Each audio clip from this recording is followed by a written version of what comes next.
Welcome to the Dad Bod, a podcast that tells the story of what it means to be a dad today, one dad at a time.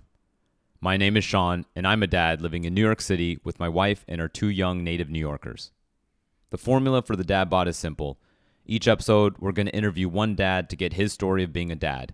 Over time, all of these stories will start to create the bigger story of what it means to be a dad today. This episode is a reflection dedicated to TJ, 7 Habits of Dad. If you haven't had a chance to, I hope you'll also listen to the full interview with TJ to get a first-hand appreciation for his story. As always, if you like what we're doing with the Dad Bod, hit that subscribe button and show some love to any of the Dad Bod dads by posting a 5-star review expressing your personal gratitude for their story. Also, feel free to email me anytime at sean@thedadbodpod.com. I would love to hear from you.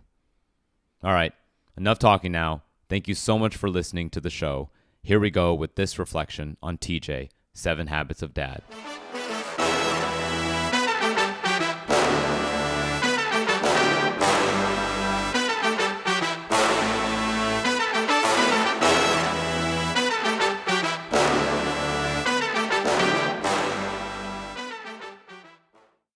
TJ was introduced to me by Andrew, Dim Sum Dad, who essentially recommended TJ because of the quality of his character, which Andrew got to know through their years working together as traders on what is known simply as the desk. Hollywood tends to caricaturize this work environment, but what's true behind those depictions is that the trading desk is a great backdrop for human drama. Long days that demand quick instincts as well as methodical preparation, high risk and high reward, meritocratic but also fundamentally political. Collaborative by design, competitive by nature, a culture with its fair share of both big egos and chip-bearing shoulders. In other words, the desk is an ideal pressure cooker for revealing a person's character. And as you know, the Dad Bod is an ideal podcast for telling the hidden story. Andrew described TJ to me as considerate, wise, thoughtful, and with an off-the-charts EQ. But beyond these specific qualities, Andrew clearly regards TJ as simply one of the most high-quality people that he's ever worked with. I find this kind of recommendation, one regular everyday guy who sees another regular everyday guy being extraordinary with that very ordinary slice of life known as work, to be very compelling. So I entered my conversation with TJ hoping to learn how he became a person that my friend Andrew so highly respects. The natural place to start was by reading some of Andrew's words to TJ. "I would often lean on TJ for counsel in work and in life," said Andrew. "Understanding his thoughtful approach to work and parenting can be a gift to all dads." Genuine praise like that will make any grown man blush. Fortunately, it also launched our conversation into TJ's story. The sport of wrestling came up right away. TJ and his brothers all wrestled, so the family spent a lot of weekends at wrestling tournaments. One specific tournament stands out in TJ's mind. It hadn't gone well. Dejected and sitting in a random high school cafeteria after getting knocked out of competition, his dad pulled him aside and said to him, "You got to make a decision. We're happy to take you to all these extra practices, drive you around, and spend our weekends sitting in a gymnasium, 12 hours in a day, 12 hours just sitting there watching wrestling. We're happy to support you and do all those things, but you're not doing this for me. You're not doing this for your mom. If you want to continue on and have success, you have to decide that you want this for yourself. You're the only one who can make that happen or not." It was a pivotal moment for TJ, not just for wrestling, but life itself. It taught him that it's one thing to merely do an activity as a task, but it's a whole other thing to own that activity as a commitment. I love that story for its importance to the transformation of TJ the son to TJ the man. It changed his life, and it's a moment that he still thinks about today. At the same time, it's also an amazing story about a dad, TJ's dad, seeing his son, understanding where he was at that moment of defeat, and delivering the right message to turn that moment into one of power and agency. And think about how TJ's dad must have felt at that moment.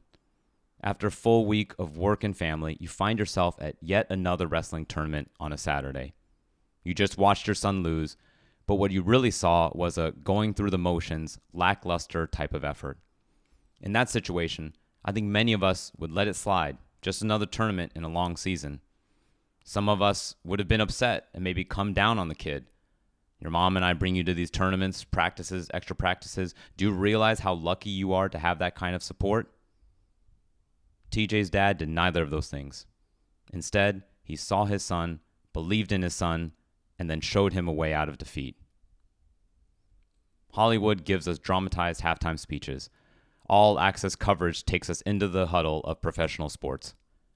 We love seeing these moments because there's something undeniable about seeing a coach turn defeat into victory with their words and presence. As we can see from TJ's dad, we dads, and moms too for sure, find ourselves in those moments with our kids as well.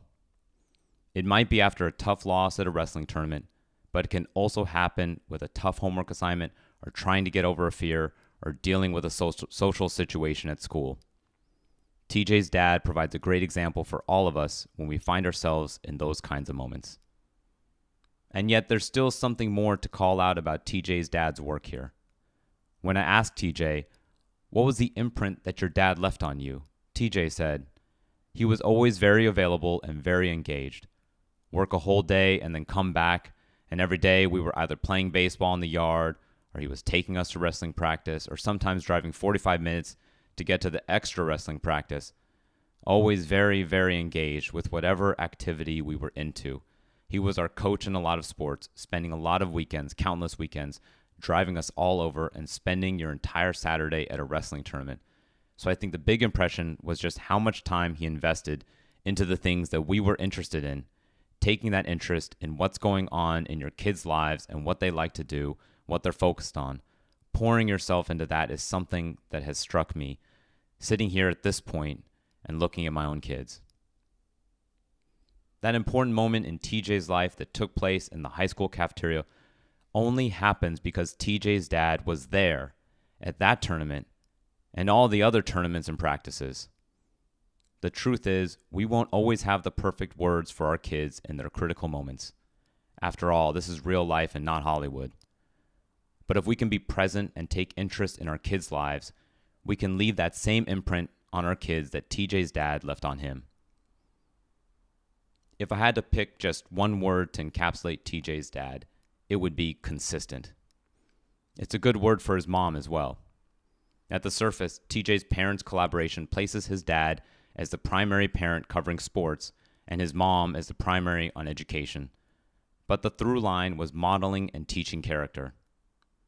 About his mom, TJ said, "My mom was always the quietly resolute one, taking care of what's in front of her, taking care of whatever 1,000 things she had to do that day, never complaining." He also notes her quiet strength and that his mom got that from her own mom, TJ's grandma, who TJ described as the golden example of never complaining. You physically can't get her to say something negative. She'll find the positive in any situation. I'm extremely grateful for the 8 dads who have shared their stories with me thus far. Across all of them, one of the big lessons on fatherhood that I've taken away is that our kids will either imitate us or emulate us. Either we model high character worth emulating, or we influence them in ways that they can't help but imitate. TJ's grandma is the golden example that TJ's mom succeeded in emulating, and now TJ is trying to emulate his mom's quiet strength, as well as his dad's presence and interest in his kids' lives. Another personal insight that I can share from producing the Dad Bod so far is that it's a lot of fun trying to come up with a title for each dad. Sometimes it's really hard to think of a good one, but in TJ's case, 7 Habits of Dad came to me quickly and felt perfect right away. It's a reference to TJ's go-to book, the seminal business and self-improvement book by Stephen Covey, 7 Habits of Highly Effective People. In our interview, TJ cites a few specific habits from the book. Sphere of influence, how focusing on what you can control, that is your sphere of influence, and editing out what you can't actually increases rather than limits your sphere of influence. Sharpening your axe, the overlooked value that taking care of and bettering yourself can have on your effectiveness. Value-based alignment, the concept that if a person focuses on their own inner attitudes, principles, and behaviors, then the outcomes of external arenas such as career, relationships, and money will take care of themselves. A consistent theme across all three of these habits highlighted by TJ is that inward focus and care maximizes outward effectiveness and results. It reminds me a lot of, well, the kinds of things that TJ identified in his dad, mom, and grandma. Oftentimes, a book can change your life by showing you something you never realized, but for TJ and 7 Habits, I think the book changed his life not by showing him something new, but rather by putting words to the values that were modeled to him his entire life. And that's why TJ is the 7 Habits of Dad. To close out this reflection, I want to return to Andrew's quote about TJ, where he uses the word gift when saying that understanding TJ's thoughtful approach to work and parenting can be a gift to all dads. Like me, a lot of my friends grew up with immigrant Chinese parents, an experience marked by living with constrained choices and a constant reconciliation between the culture and values exchanged at home versus those of, quote, America. As a result, even if you were born in America, you still feel like you need to assimilate. Even if your parents speak fluent English, you still learn to play the role of cultural translator. I've always felt that my character, the good parts as well as the bad parts, was shaped in large part by these and other rough edges planned by nobody. And because my kids' lives don't have those kinds of rough edges, I worry that there will be something missing in their character and values because my wife and I failed to teach them the things that, quote, life taught us. In the everlasting debate within parenting of nature versus nurture, nature says that a person's character is predestined. Nurture says it is shaped. I think most people, myself included, say that it's both, which is a useful viewpoint because it helps you appreciate the contributions of both talent and effort. Talent is the stone that effort shapes into a sculpture. And this is where I received the gift that Andrew was talking about. In TJ's story, character itself emerges as a third element complementing the nature-nurture duo. Character, like nature, is God-given, and like nurture, it is shaped slowly over time. It is simultaneously nature and nurture, and yet it has a distinct quality of its own. Character forms and begets character. And in TJ's story in particular, we see that good character forms and begets good character. Thank you, TJ, for sharing your story.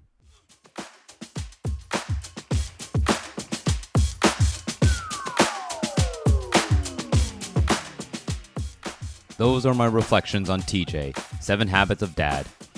Big thanks to my friend and fellow dad TJ for contributing his story to the Dad Bod, the story of what it means to be a dad today. I am a better dad and a better man today because of TJ and the other Dad Bod dads. What are some of your reflections? Give TJ a shout out along with a 5-star review in your favorite podcast app, or get in touch with me anytime at sean@thedadbodpod.com. Thanks again for listening.